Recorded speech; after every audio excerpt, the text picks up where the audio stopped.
Aquarius! Kumusta po kayong lahat? Okay, so yan Aquarius. Maraming salamat po sa walang sawang pagsubaybay sa ating pong mga reading.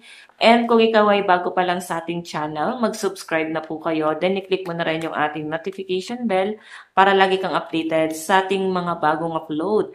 Then guys, sa mga interesado pala sa ating private reading, nasa description box below yung link ng aking Facebook, i-message nyo na lang ako guys, okay? So, tignan natin, ganap sa inyo this week. Ayan, natanggal na yung isa kong ano. Oo, huwag nyo na guys pansinin, no? Natanggal siya pusa. Oo.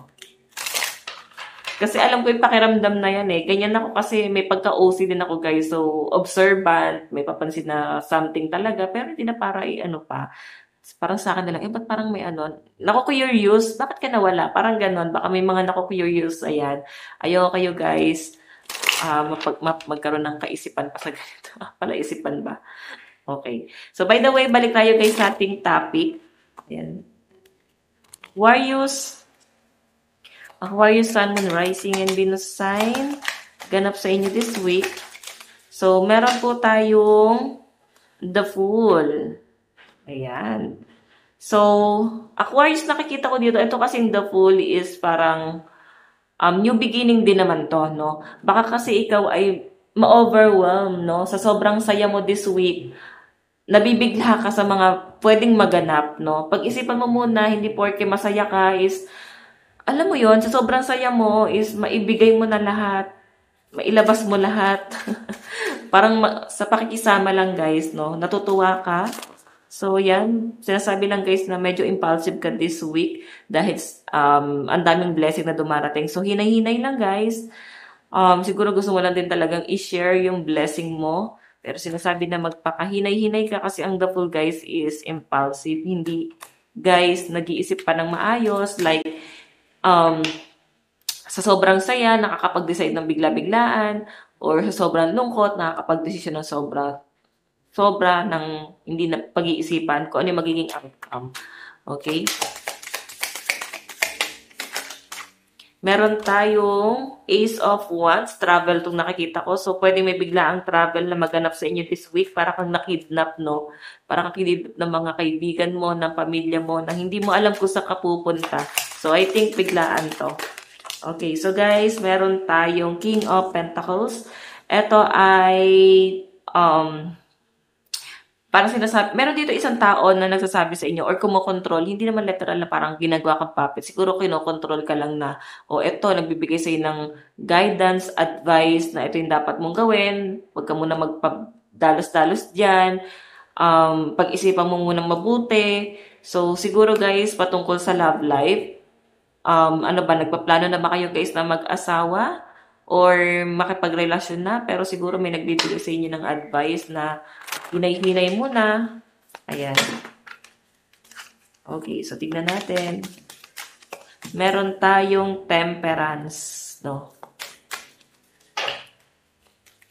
Parang may mga sumasali sa contest dito. Fiesta ba sa lugar niyo? Baka plano niyo sumali sa mga contest, sa mga fiesta, ganyan.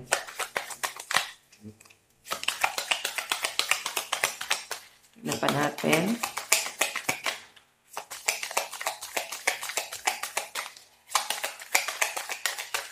Oops, ayan. So guys, meron tayong Ace of Swords, Wheel of Fortune. Alam mo, parang feeling ko dito, pinagkakaisahan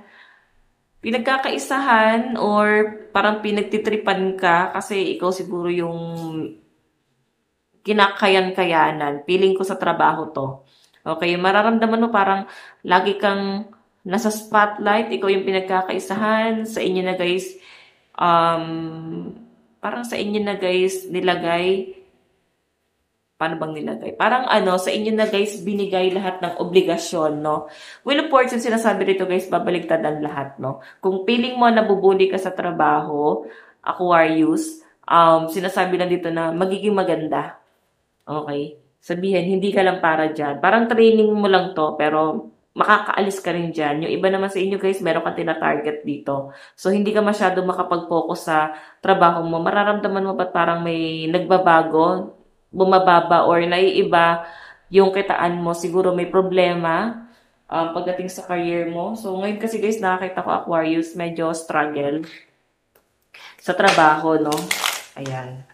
Kasi siguro may magandang mangyari sa inyo and parang igagrab mo na lang to kasi nga, bihira lang naman magkaroon ng ganitong opportunity. Kaya parang ma-overwhelm ka. Kaya sinasabi na magpadalos-dalos. And dahil nga may mga negative pala dito, no? Meron tayong Ten of Pentacles. So, ito guys ay patungkol sa pamilya. Pwedeng family business. Iba naman sa inyo guys, merong magandang mangyari sa family. Ayan. So, parang napag-uusapan na to eh. Kayo ng person mo, meron kayong pag-uusapan dito na business na sisimulan nyo. Talaga.